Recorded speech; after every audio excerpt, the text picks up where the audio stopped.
Welcome to Saturday Cinema. Today we are sharing with you Soul Surfer. Our story begins in 2003 with teenager Bethany Hamilton, who lives with her family in Kauai, Hawaii.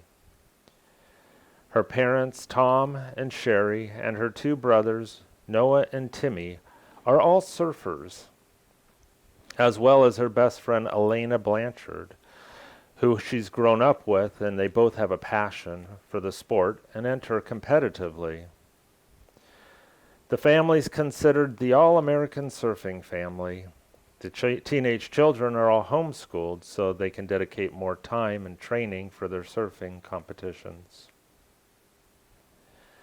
Bethany's church youth ministry leader, Sarah Hill, is disappointed because Bethany has been putting her surfing ahead of some other things, and Bethany has to withdraw from a planned mission trip because of a contest that she's entered. In the contest, Bethany and Elena take first and third place, respectively, while the second place winner goes to Melina Birch, a longtime competitor of Bethany's. Bethany invites both girls up on the winner's box with her to celebrate their trophies, their winnings, but Melina declines and she's resentful. At the end, the Rip Curl Surf Company offers to sponsor Bethany and Elena in competition. On another evening, one night before Halloween, Elena and Bethany sneak off with some friends to go surfing at night. The next morning, as the girls set off for training, Sherry, Bethany's mother, confronts the girls and asks where they were during the night, and acknowledges that they need to be up front with her from then on. Our first quote says, "We cannot always build the future for our youth, but we can build our youth for their future." That's from Franklin Delano Roosevelt. Later, Tom, Bethany's father, goes to the hospital for knee surgery. While he's getting ready, both girls go surfing with Elena's father, Halt, and brother, Byron. As they're resting between sets, Bethany dangles her left arm in the water, and suddenly a shark appears out of nowhere and bites her arm off near the shoulder. Halt and Elena scramble together to get Bethany out of the water and put a tourniquet on, while Byron runs to their truck to call 911. They take off quickly for the hospital, and an ambulance meets them along the way. Just before Tom starts his knee surgery, Dr. David Ravinsky, his surgeon, is called to the emergency room to treat Bethany. Tom quickly gets up off the table as well to see what's happened to his daughter. Sherry, her mom, is called at home, and her and the boys race to the hospital. When they get there, they find Bethany's in pretty bad shape. Besides losing her left arm, she also lost 60% of her blood, and Dr. David calls her survival a miracle. I still get chills from this movie, as it is a true story. Sarah Hill, the youth minister leader, comes back after Bethany is recuperating, and she comes back from Mexico, and she saw her and she said, "I was going to come and see you at the hospital," and Bethany says, "I couldn't wait to see you." And Sarah says, "Come here, I was thinking about you and praying for you every minute. How are you?" Bethany replies, "Oh, I'm good. Yeah, everybody's been doing really good." Sarah Hill says, "You don't have to do that, Bethany. Not with me." And Bethany replies, "They're trying to help, I know, but..." And Sarah says, "But what?" And Bethany replies, "You know how you said it's hard to see things really clearly sometimes when you're too close?" Sarah replies, "Yes."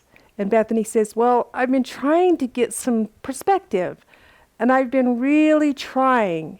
Sarah, how can this be God's plan for me? I don't understand." Sarah says, "I don't know why bad things happen to us sometimes. But I have to believe something good is going to come out of this. I don't know how or what it is. I really wish I did. That part reminds me of Proverbs 19:21, where it says, "Many are the plans in a person's heart, but it is the Lord's purpose that prevails." Bethany's injuries prevent her from participating in the Rip Curl photo shoots that she was planning to do with her friend, but she wishes Alana well. Inside Edition, a TV program, offers to provide a prosthetic arm that is cosmetically perfect and has bendable joints. In exchange, they would like an interview with Bethany. After seeing the arm, Bethany angrily rejects it when she learns it will not help her surf, as it is not weight-bearing. This was not possible due to the size of the stump of her arm that was left. The onslaught of paparazzi that are always chasing her up also proves to be a great strain on her family and their privacy. Her parents are coping as best they can. And during a conversation between Tom and Sherry, Bethany's parents, Tom says, "What is it that I'm not hearing?" Sherry replies, "You can't just fix everything by sheer will." Tom says, "If she gives up, she'll never get back in the water, and she'll never be the same." Sherry replies, "She'll never be the same. And if she thinks surfing is the only life out there, and she can't make that happen, then she's going to be lost, really lost." Jeremiah 29:11 says, "For I know the plans I have made for you, declares the Lord, plans to prosper you and not harm you, plans to give you hope and a future." It seems they all need to find a way to believe this. At a Thanksgiving celebration at the Hamiltons' house, they're all praising Halt as they are grateful to him for his quick thinking and decisive action that ultimately saved Bethany. Bethany's not sure what she is to do since her life seems to be over now that it seems she can't surf. After a recuperation period, she gets back in the water and she does learn to surf with one arm, eventually re-entering competition. She tells her rival Milena not to take it easy on her. The judges offer her a 5-minute head start, but she refuses that too. In the competition, she doesn't perform well. She has a hard time staying on the board long enough to get out and catch the competitive waves, and Milena ends up winning. Disheartened, Bethany decides to give up competitive surfing. Another conversation Bethany shares, "Go ahead, tell me, Dad, how everything's going to be okay." Tom says, "Yeah, that's me, Mr. Jump Right In and Fix It. Maybe I should just keep my mouth shut for once." Bethany says, "I'm done, aren't I? I can't even paddle out to the lineup past the big waves. I don't understand what happened to, I can do all things. Why? Why did this happen? Why did I have to lose everything?" Tom, stunned, says, "You didn't lose everything, Bethany. Not even close. That shark didn't kill you. You're still here. You're alive, and you have your family." Bethany says, "But what am I supposed to do now?" And her dad says, "I don't know." Bethany replies, "Then how am I supposed to know?" And her dad says, "When the time is right, you'll know. You just have to listen." And Bethany says, "Listen for what?" And her dad replies, "For whatever comes next." That reminds me of the quote we all know from Isaiah 30:21, where it says, "Whether you turn to the right or to the left, your ears will hear a voice behind you saying, 'This is the way, walk in it.'" This is the voice Tom's telling Bethany she needs to listen for. She needs to find her way and she needs to follow whatever message that she finds that would direct her toward that way. Well, at one point on TV, Bethany sees the effects of the 2004 tsunami on TV, which places her own problems in perspective.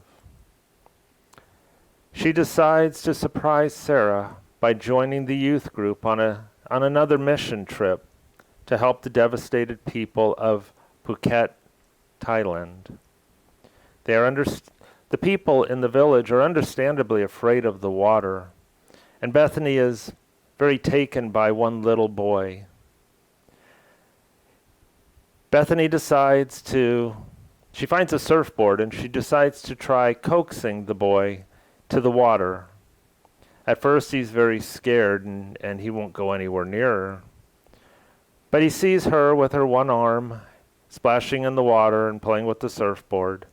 And eventually he decides to go down to her and give it a try. Once she has him in the water, a lot of the other people in the village are also motivated to come down and try the water again as well. After Bethany gets back from Thailand, she finds a ton of mail waiting for her. All stories of people who have been through hard times and have found her story inspirational. Bethany says, who would have thought that teaching a kid to surf would teach me that surfing isn't the most important thing in the world, and that something else is love. Bigger than any tidal wave, more powerful than any fear. She asks again for her father's help this time. She says, I don't need it to be easy. I just need it to be possible. Her dad rigs a handle on the surfboard, which she can use to prevent falling off while paddling out in the waves, which is not against the competition as long as she doesn't use it to come back in. Before the big competition, her dad reminds her it takes more for her to keep up with the other surfers. So don't just take any wave that comes along. The greatest surfers, they all have this sixth sense.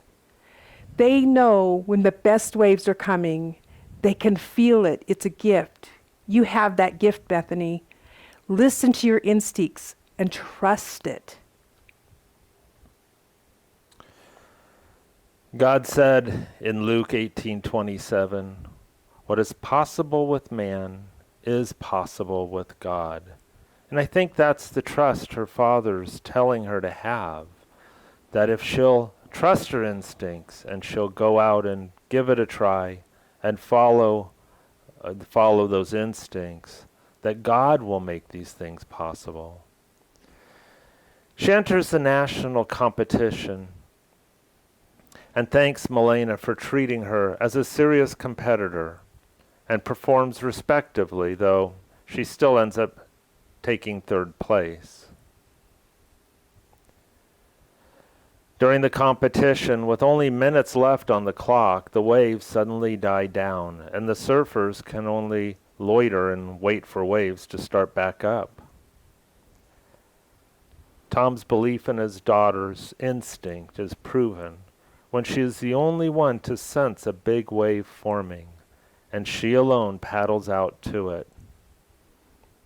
When it forms, the others can't get there in time, and she catches it as the horn sounds.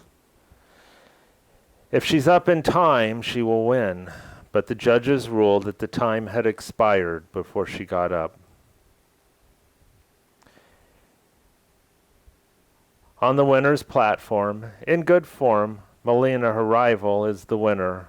However, she has finally gotten over her differences with Bethany and invites her to come up on the platform to share first place. After she places second in the biggest competition of her life, the media is all over her. One of the media people says, Bethany, if you could go back to that day, would you not go surfing? And Bethany replies, serving isn't the most important thing in life. Love is. If I had the chance to embrace more people with one arm than I ever could with two. Proverbs 11:25 says, "A generous person will prosper. Whoever refreshes others will be refreshed." And while Bethany was in Thailand, and when she learned to work with her competitors and she continued on, she too was refreshed from her incident. Thank you for joining us on Saturday Cinema. See you next week. Bye.